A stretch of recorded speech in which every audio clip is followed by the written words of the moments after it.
Steve Price, I'll turn it over to you. Thank you, Mark.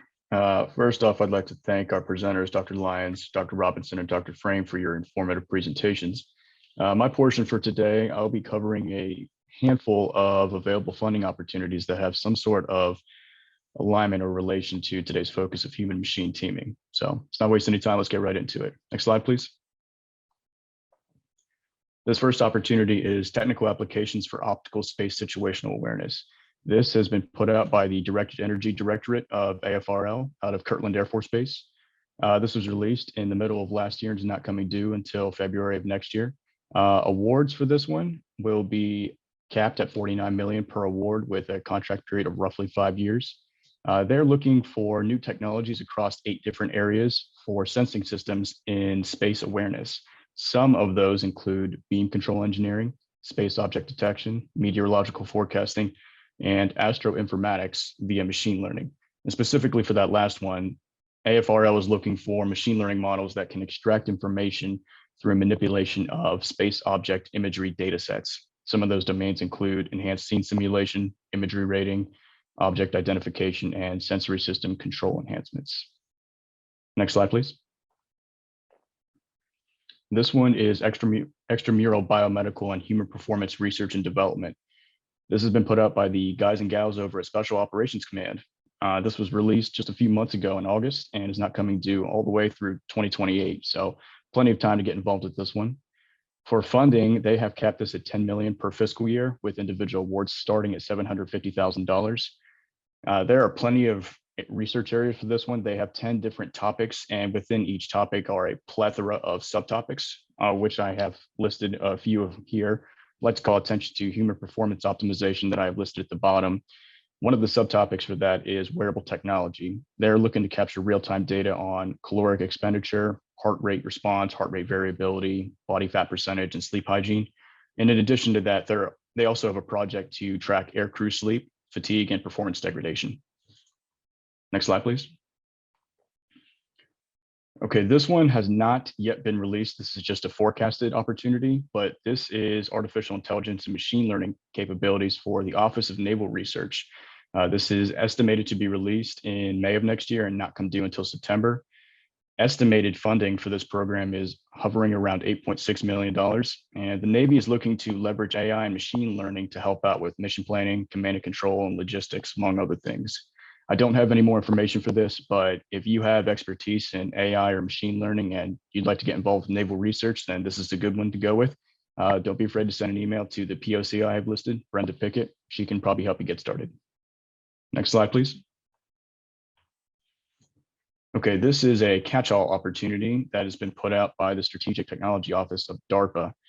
Unlike the opportunities that I have mentioned and will mention, this one happens to be unrestricted with the fine print that non-US entities just have to comply with non-disclosure agreements.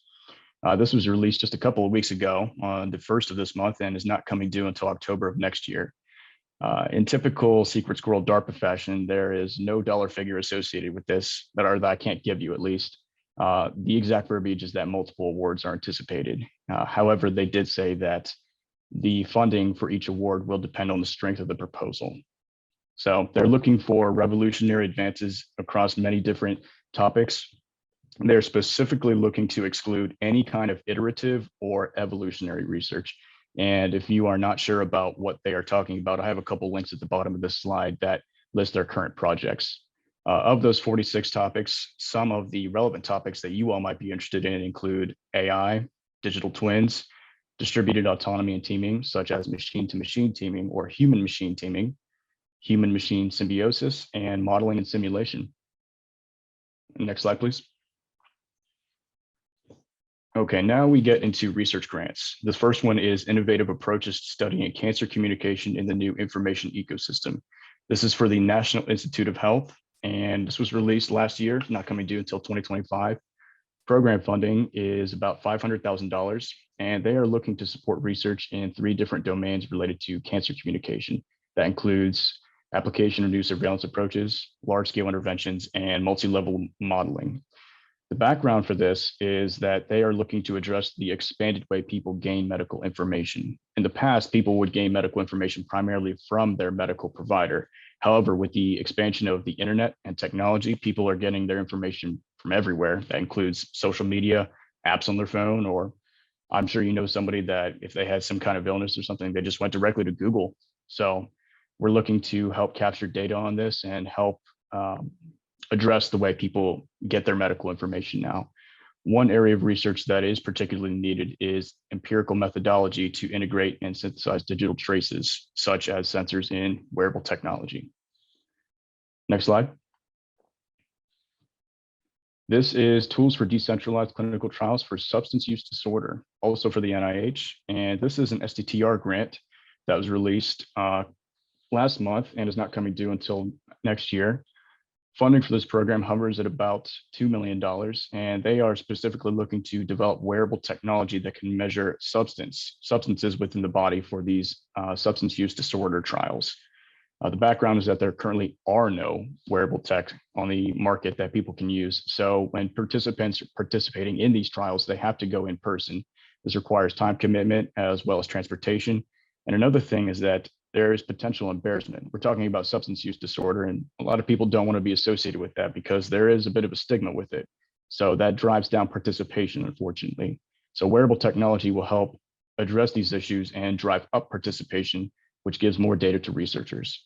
Some of those substances of interest include opioids, stimulants, and other illicit or misused drugs. Next slide, please. And this is identical to the last one. The only difference is that this is an SBIR grant that has both a phase 1 track as well as direct to phase 2 track. Funding is drastically different though, only $296,000 versus the roughly $2 million for the last one, and the exact same technical focus. So, next slide. Okay, I'd like to call attention to the active DoD BAAs. On the DoD-cybersitter.mil website, which I have listed at the bottom, you will find a handful of active calls that are currently out there. At the time I made these slides, there were about a dozen opportunities.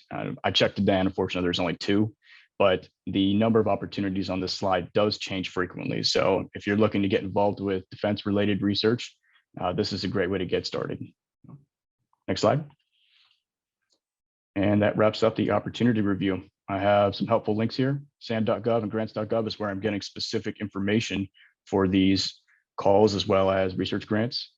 Defense Cybersitter, DoD Cybersitter, and NASA. These are specific to their relative industries. And then also I have our website for my team, Ohio FRN, and one of our sister organizations, APEX, or the Academic Partnership Engagement Experience, who also has expertise with SBIR and STTR. We can open up for questions now, or hand it back to you, Mark. Sure. Does anybody have any questions for Stephen on any of the topics that he briefed? If not, again, the slides will be on our website. Just to make sure everybody got that. I've repeated it a few times.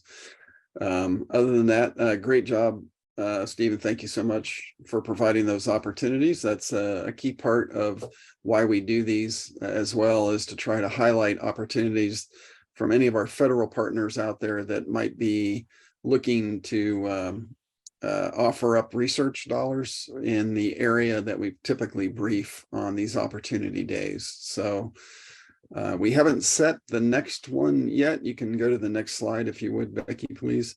We haven't set the next opportunity day yet. There are some other upcoming events here that you might be have interest in attending that we've listed for you. Other than that, we will make sure that we get the information out as soon as possible when we pick a date for our next opportunity day. I don't think we've completely settled on a topic, but I do know that there will be some type of a webinar or opportunity day that I'll be focusing on hypersonics here sometime after the first of the year. So if you're interested in that particular area, we'll be putting something on that's in relation to that as well. All right. Any final questions, comments, inputs? Anything that anybody would like to add for the good of everybody on the call? I'll give you just a few seconds for that. Next slide, please.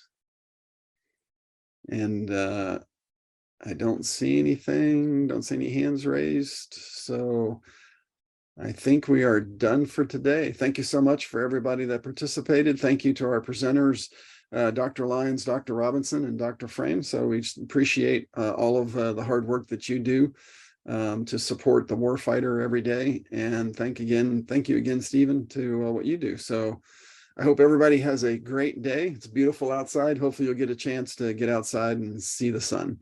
Thanks so much. And thank you for attending today.